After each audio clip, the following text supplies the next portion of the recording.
से गुरुदेव शाश्वत शांति निधान। बार बार दंडवत करूं सकल सुखों की खान। सतगुरु सत्य स्वरूप लखो मन चित हो प्रशांत। त्रिविधि ताप का नाश हो जीवन बनी सुखान। अमित महायश आपका महिमा कही न जाए। नीति नीति कह चुप भय वेद ग्रंथ सब गाए। मेरा मुझ में कुछ नहीं जो कुछ है सो तो तेरा तुझको सौंपते क्या लागे है। बोलिए प्रेम से गुरुदेव महाराज की जय। सच्चिदानंद भगवान की जय। बोलो वृंदावन बिहारी लाल की जय। बहुत ही सौभाग्य का समय है जब हमें अपने जीवन के कल्याण के बारे में विचार करने का मौका मिले, समझने का मौका मिले, तो उस परमात्मा की बहुत बड़ी कृपा समझनी चाहिए कि मालिक की मेरे ऊपर बहुत बड़ी कृपा बरस रही है कि आज मुझे सच्चाई का विचार आ रहा है, ध्यान जा रहा है। नहीं तो माया की भूल भुलैया में मनुष्य सच्चाई की तरफ जा पाता नहीं। ये परमात्मा की बहुत बड़ी कृपा होती है। देखो, इस संसार में सभी आते हैं और सभी एक दिन चले जाते हैं। आते भी सभी अकेले हैं और जाते भी फिर अकेले हैं। कुछ दिन के लिए लोग साथे मिल जाते हैं, लेकिन उसी में जीव भूल जाता है। क्या हो जाता है? भूल जाता है। जब अकेले आए थे तब कौन साथी था, और जब फिर जाएंगे तो कौन साथी होगा। उस साथी की तरफ ध्यान जा पाता नहीं। कारण क्या होता है कि जैसी संगति हमें मिलती है वैसा हमें ढंग प्राप्त हो जाता है।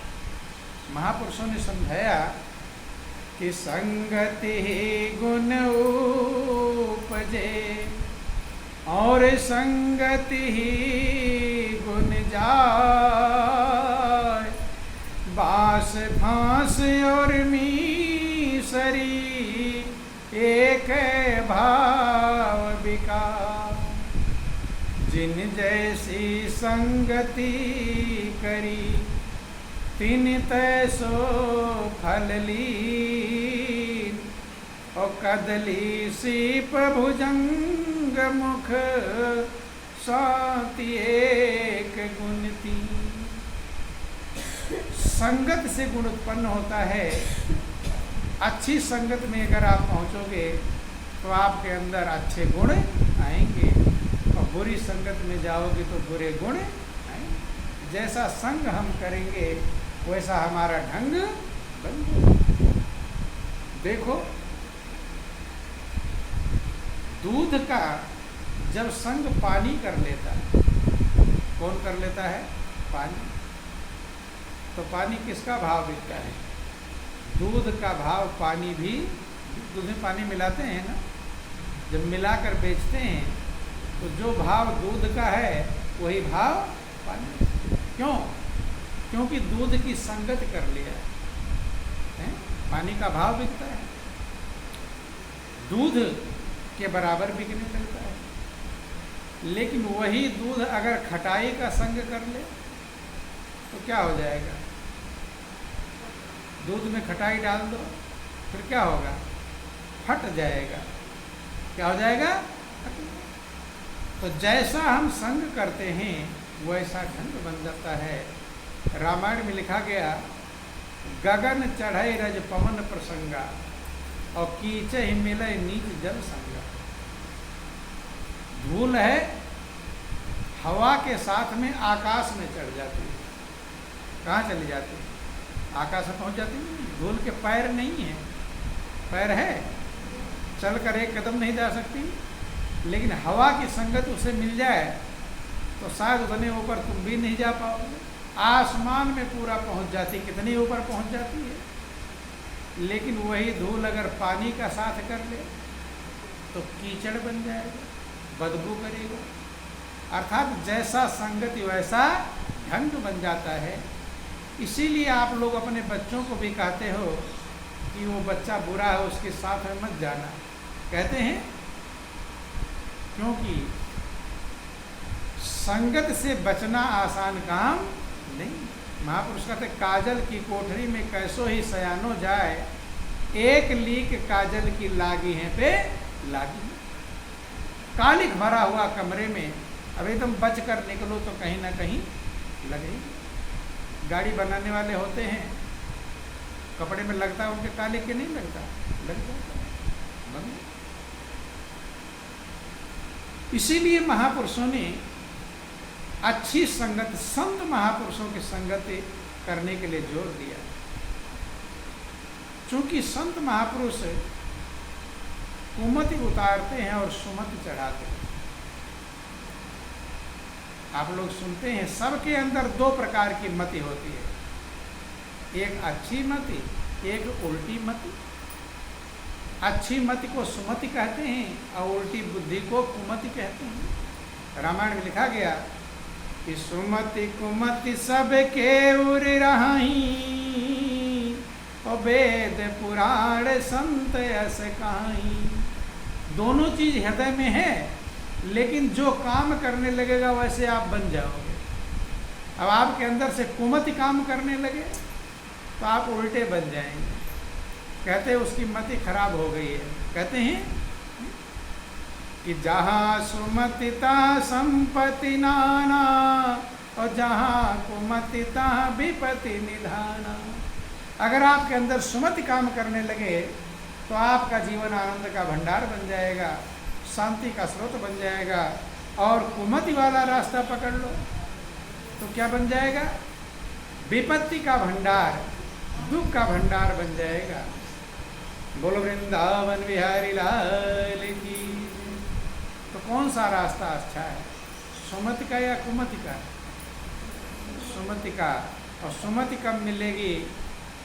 कि कबीरा संगत साधु की बेग करीजे जाए, और दुर्मत दूर गंवायसी देसी सुमति चढ़ाए।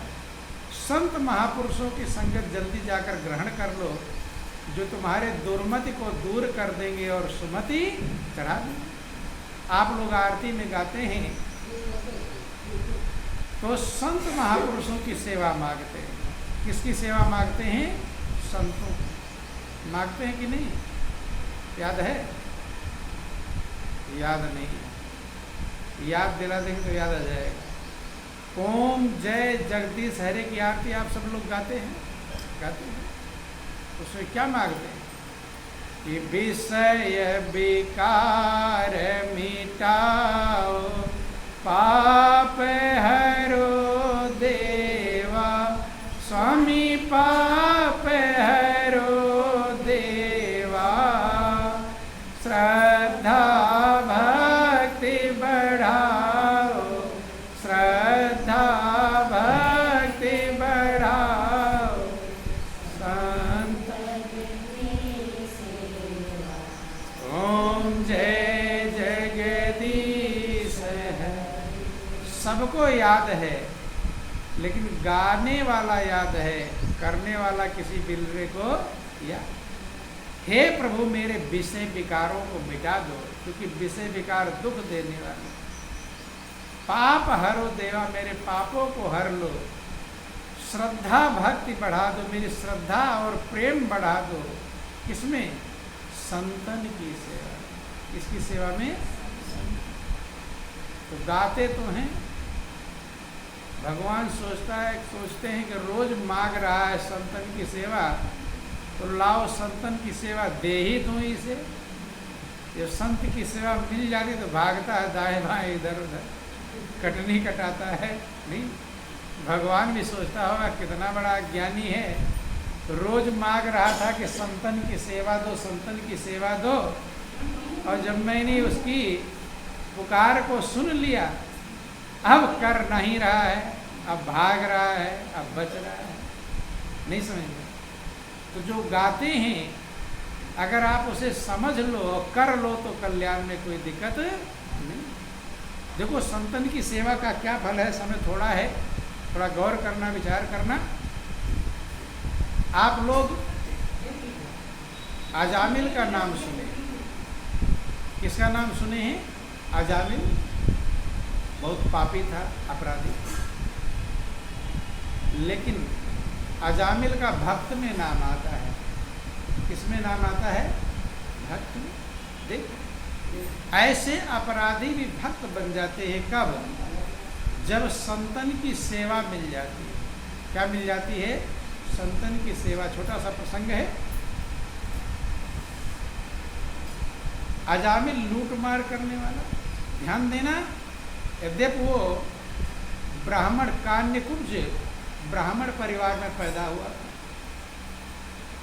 लेकिन महापुरुष कहते हैं ऊंची जाति में पैदा होने से ही ऊंचापन नहीं आता, कर्म ऊंचा हो तो कीमती है। ऊंचे कुल में पैदा हुआ हो और कर्म करे नीचा तो अच्छा कहेंगे या बुरा कहेंगे? क्या कहेंगे? और छोटे कुल में पैदा हुआ, कर्म अच्छा करे तो अच्छा कहेंगे।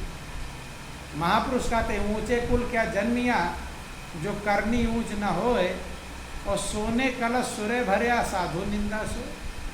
ऊंचे कुल में जन्म लेने से क्या फायदा हुआ, करनी अगर ऊंची नहीं है। सोना का कलश हो सोने का, और उसमें मदिरा भर दो शराब, तो अच्छा लगेगा?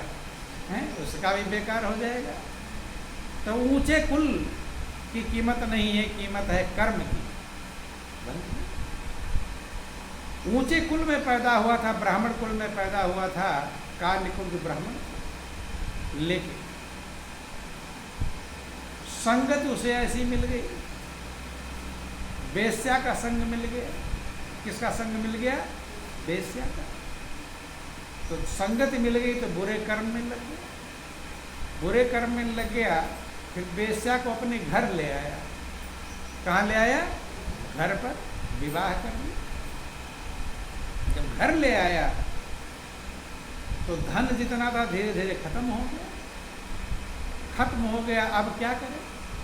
तो अब लूट मार चालू कर दिया, चोरी डकैती चालू कर दिया, वही काम करता था। गांव से बाहर उसका घर था। लुटेरा है, लूट मार करने वाला है, तो बाहर गांव से, गांव के बाहर किनारे पर घर था। तो देखो किसी जन्म के हमारे जो पुण्य कर्म होते हैं तो संत महापुरुष मिल जाते हैं। रामायण में लिखा गया कि पुण्य पुंज बिनु मिलहि न संता, और सत्संगति संस्कृति करे अंता। कोई पुण्य संस्कार होता है तब संत महापुरुषों की शरण मिलती है, लव लगता है, भाव बनता है, और हमारा कल्याण। पाप के कर्म हैं तो हमें संत को कौन कहे, भगवान की चर्चा भी अच्छी नहीं लगेगी कि पूर्व जन्म के पाप से हर चर्चा न सुहाए, और जैसे ज्वर के उदय से भूख विदा हो जाए। ये पाप हमारे सवार रहता है तो भगवान की चर्चा पास ही हो रही हो, लेकिन सुनना पसंद आ भी जाएगा, उठकर चला जाएगा, या नींद आ जाएगी, सो जाएगा, और जगह का तब जब प्रसाद बंटने वाला होगा। ये पाप सवार होते, क्या होते हैं? पुण्य अच्छे कर्म हैं संत महापुरुषों के संगत में।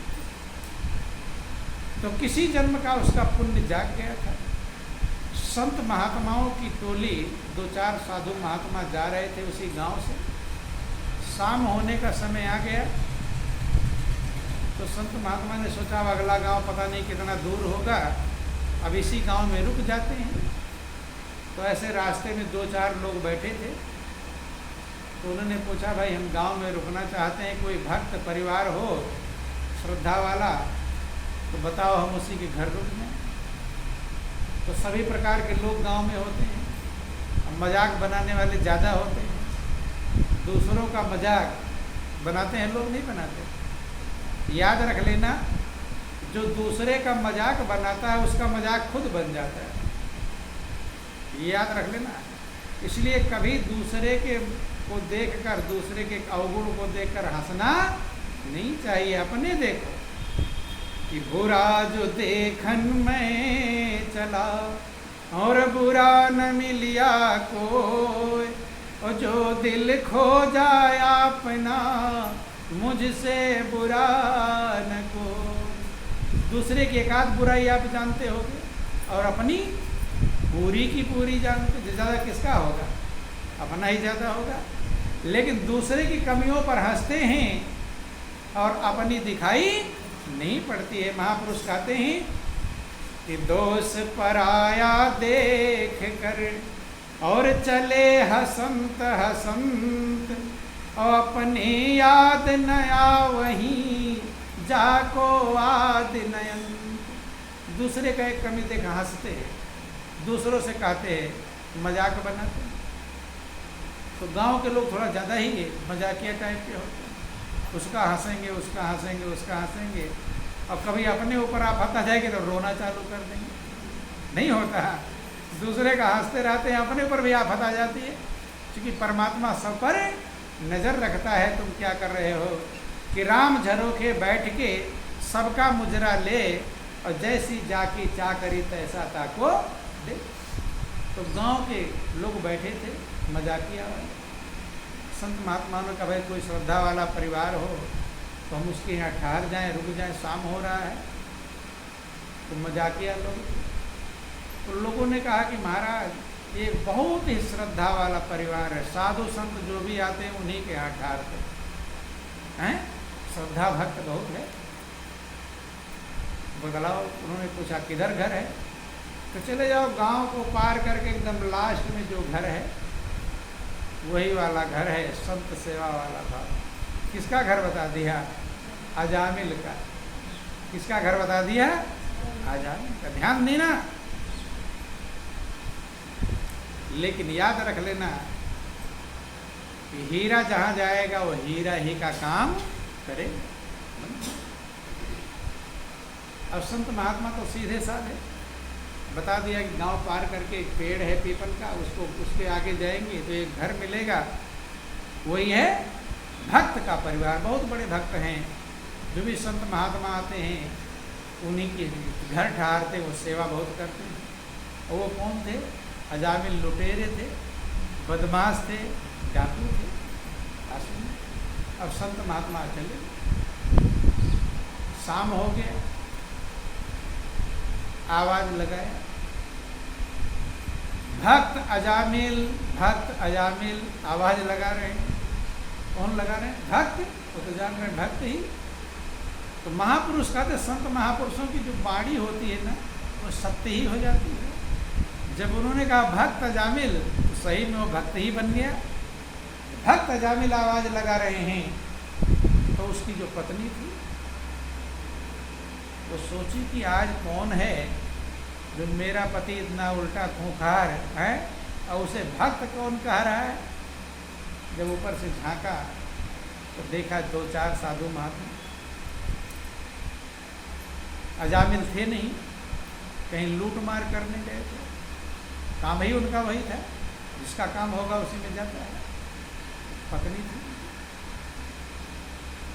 सोचे कि मेरे यहाँ मेरे पति को कितना उल्टे कर्म करने वाले हैं, रात दिन बुरे कर्म करते हैं, लूट मार करते हैं, गला काटते, क्या क्या करते हैं, और आज भक्त उन्हें कह रहे हैं। और अगर मैं कहती हूँ कि मेरे पति उल्टे हैं तब अच्छी बात नहीं। आइए, उसने कहा आइए आइए महाराज, प्रणाम किया। देख संगत से उल्टे का हृदय बदल जाता है। क्या होता है? प्रणाम किया, आइए महाराज बैठे। तो देखा कि जैसा लोगों ने कहा था वैसा ही अच्छा भाव दिखाई पड़ रहा है, प्रेम दिखाई पड़ रहा है, स्वागत सत्कार बिठाया पानी में। अब मन ही मन में डर रही है कि कहीं मेरे पति आवे साधु महात्मा को उल्टा सीधा बोले नहीं, क्या बक देंगे, कुछ भरोसा नहीं, डर भी है। लेकिन मन ही मन में प्रभु को प्रार्थना कर रही है कि हे प्रभु, जैसे आपने मेरे घर संत महात्माओं को भेजा है, ऐसे मेरी पति की बुद्धि पर भी कृपा करना। क्या करना?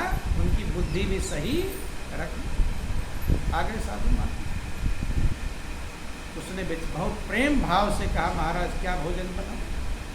भोजन बनाने लगी। उसके खुशी का ठिकाना नहीं रहा, होश नहीं है उसे।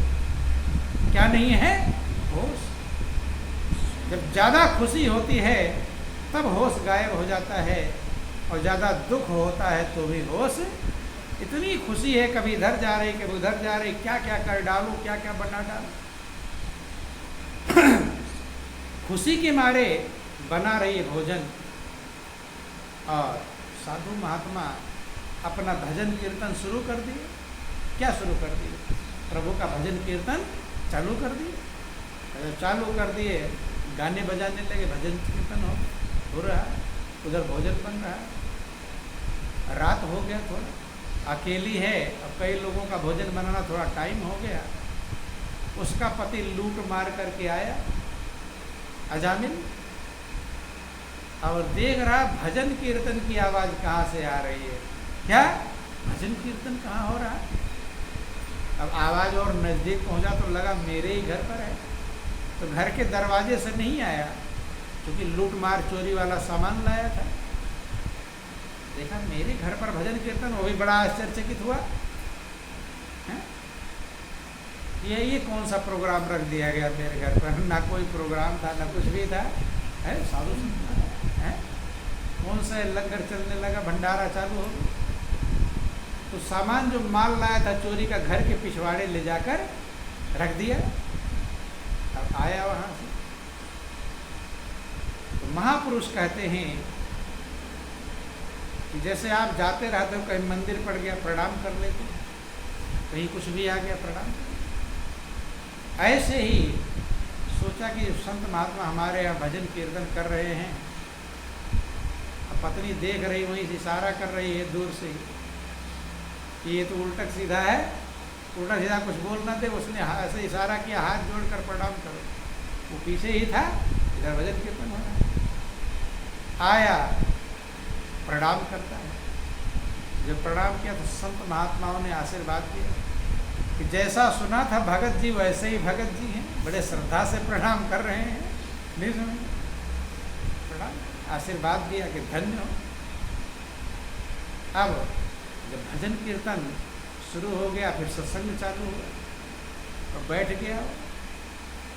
अब दो तरफ उसका मन लगा हुआ है, चोरी का माल पीछे रखा है घर के पीछे, और इधर भजन कीर्तन। लेकिन जब भजन सत्संग सुनने लगा तो संजोग से उसी के जैसी कहानी सत्संग में आ गई। क्योंकि जैसे आप रहते हो वैसी कहानी आती है सत्संग में, समझने वाले के लिए। अपने लिए सोचना चाहिए। तो जैसा उसका स्वभाव था वैसे ही कहानी सत्संग में प्रवचन में आ गई। अब बैठा बैठा आंखों में आंसू की धार बह रही है। सोच रहा मैं कितना बड़ा पाप करता, क्या करता हूँ। देख, बुरा भी सुधर जाता है। महापुरुष कहते बुरा कोई नहीं होता, उसके अंदर जो बुरे विचार और भाव और कर्म होते यही बुरे होते हैं। किसी गंदगी में लिपटा हुआ हो, नाला धुला दो, साफ कर दो, वही अच्छा बन जाए।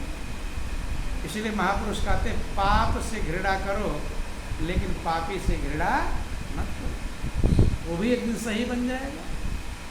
इसलिए संत महात्मा किसी से घृणा नहीं, उल्टे से भी उल्टा होगा। सोचते हैं ये भी सही बन जाए तो अच्छा है, अपनी तरफ से पूरा प्रयास करते हैं। सत्संग सुना, आंखों में आंसू की धार है। संत महात्मा देख रहे बहुत बड़ा भक्त है ये, तो प्रभु का प्रवचन सुनकर आंखों में आंसू की धार बह रहा है, रो रहा है। तो ध्यान देना, अगर आपको प्रभु के लिए आंसू निकले, अपने मन से सोचो कि आप जिंदगी में बहुत बार रोए होंगे कि नहीं? तो दुनिया के लोग रोए हैं कि भगवान के लिए रोए हैं? किसके लिए रोए हैं? दुनिया के लिए। बेटा नाराज हो गया तो रो गए, पति गुस्सा में आ गया तो रो लिए, सामान खो गया तो रो लिए, है लड़ाई झगड़ा हो गया तो रोए। भगवान के प्रेम में जिसके आंसू निकलते हैं वो बहुत बड़ा भाग्यशाली है, उसका हृदय का पाप धुल जाएगा। जब प्रभु के प्रेम में आंसू बहते हैं, प्रभु की महिमा को याद, प्रभु की कृपा को याद करके आंसू निकलते हैं, तो आपके जन्म जन्मांतर के पाप धुल जाएंगे। महापुरुष कहते उर का मल धुलता रोने से, हृदय का पाप पश्चाताप करता है, वो अपने कर्मों को प्रायश्चित कर रहा है, पश्चाताप कर रहा है। और जब सत्संग खत्म हुआ तो आकर पैरों में लिपट गया कि महाराज मुझे क्षमा कर, मैं बहुत बड़ा अपराधी हूँ, बहुत बड़ा पापी। सारी कहानी बताने लगा।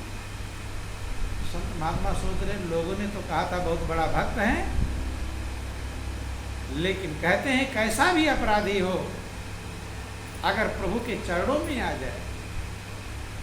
भगवान जब विभीषण आते हैं भगवान राम से मिलने के लिए, तो भगवान और सारे बंदर भालू मारने के लिए दौड़े। दुश्मन का भाई आ रहा, भेद लेने आ रहा, पता नहीं क्या करेगा। लेकिन जब भगवान राम के पास आकर बोलते हैं कि प्रभु भेद लेने आया है, रावण का भाई विभीषण आ रहा है, तो उन्होंने कहा आने दो, उसे रोको मत। किसी ने कहा बांध दो, किसी ने कहा दंड दो, किसी ने कहा नहीं। उन्होंने कहा कि मेरे शरण में जब आएगा तो पाप कर्म भी धुल जाएगा। क्या हो जाएगा? पाप कर्म भी धुल जाएगा। कि जो नर होए चराचर द्रोही, आवे सभय शरण तक मोही। तज मद मोह कपट छल नाना, और करऊं सद्य ते ही साधु समाना। कहते हैं कितना पापी से पापी हो और मेरे शरण में आ जाए, अपने विकारों को प्रायश्चित कर ले, पापों का प्रायश्चित कर ले, तो मैं उसे साधु ही बना देता हूँ, महान बना देता हूँ। रो रहा है, अपने पूरे जीवन के पाप कर्म गिना रहा है कि आप भले मेरे घर पधारे, लेकिन मैं बहुत बड़ा पापी हूँ, अपराधी हूँ, कितना लूटा मारा, सारे व्यभिचार, कोई बुरा कर्म मैंने छोड़ा नहीं। उन्होंने कहा कोई बात नहीं, अब अच्छे बन जाओ। जब जाग जाओ तभी सवेरा कहलाता है, जब सही बन जाओ तभी कल्याण हो जाता है। तब उन्होंने ज्ञान दिया। क्या दिया? ब्रह्म ज्ञान दिया। ब्रह्म माने परमात्मा, तत्व ज्ञान दे। इसको भगवान के अर्जुन से कहते हैं, अर्जुन तू तत्व ज्ञान प्राप्त कर, तत्वदर्शी महापुरुष शरण में जा, उनसे तत्व ज्ञान को प्राप्त, परमात्मा का ज्ञान प्राप्त कर। जब प्रभु का ज्ञान दिया, वो ज्ञान ऐसा है अगर उसका भजन करते रहेंगे। भगवान कृष्ण कहते हे अर्जुन, जैसे प्रज्वलित हुई अग्नि ईंधनों को भस्म कर देती है, ऐसे ज्ञान की अग्नि आपके कर्मों को जलाकर राख कर। जैसे यहाँ से दिल्ली तक लकड़ी लकड़ी रखा हो, अब आग की चिंगारी डाल दो और जलता रहे जलता रहे जलता रहे, एक दिन सारी लकड़ियां जलकर राख हो जाएंगी। भगवान कृष्ण कहते अर्जुन से, अर्जुन तो सब पापियों से भी अगर ज्यादा पाप करने वाला है तो भी ज्ञान रूपी नौका द्वारा इस संपूर्ण पाप समुद्र से पार हो जाएगा, तर जाएगा, उद्धार हो जाएगा। जब उसे ब्रह्म ज्ञान देते हैं, परमात्मा अंदर क्या है, क्या स्वरूप है उसका, अंदर में क्या नाम चल रहा है, किस नाम का सुमिरण करना है, जिस नाम में सारे नाम आ जाते हैं। महापुरुष एको सुमिरो नान का जल थल रहा समाय, जो नाम कण कण में मौजूद है, जो स्वरूप कण कण जर्रे जर्रे में मौजूद है, उस अंदर के स्वरूप का ज्ञान दिया जब अंदर में अपने मन को लगाया तो पाप कर्म धीरे धीरे साफ हो गए। क्या हो गए? साफ हो गए। और आप लोग भागवत में सुनते हैं कि उसकी पत्नी गर्भवती थी। उन्होंने कहा जब ये बेटा पैदा हो तो इसका नाम नारायण रखना। क्या रखना? ये तो एक उदाहरण है। सही में अंदर में उसको नाम का स्मरण का ज्ञान था। यही कारण है कि मृत्यु के समय उसका मन लग गया प्रभु में। किस में लग गया? प्रभु में। जब प्रभु में लग गया तो अंत मता सो गता, अंत में जैसी मति होती है वैसी गति प्राप्त हो जाती है। अंतिम में अगर आपका मन भगवान में लगा हुआ है तो आपका उद्धार हो जाएगा, और अंतिम में अगर दुनिया में लगा हुआ है तो आप फंस जाएंगे। गुरु नानक ने वर्णन किया, गुरु साहब वर्णन आया कि जिसका मन जहां लगा हुआ है मृत्यु के समय उधर ही वो चला जाए। कि जाकी सुरती लागी है जहां, और कहीं कबीर सो पहुंचे तहां। कहते हैं अंत काल जो मकान सुमिरे ऐसी चिंता में जो मरे, मूसक उन्हें बलबले उतरे। कहते अंतिम समय में अगर आपका मन मकान में लगा रह गया मरते समय, तो दीवार तो खड़ी हो गई थी लेकिन छत नहीं डाल पाया, और मरते समय यही ध्यान मकान का ध्यान रह गया। तो कहते मूसक उन्हें बलबल उतरे। तो कहते हैं चूहे के जन्म को प्राप्त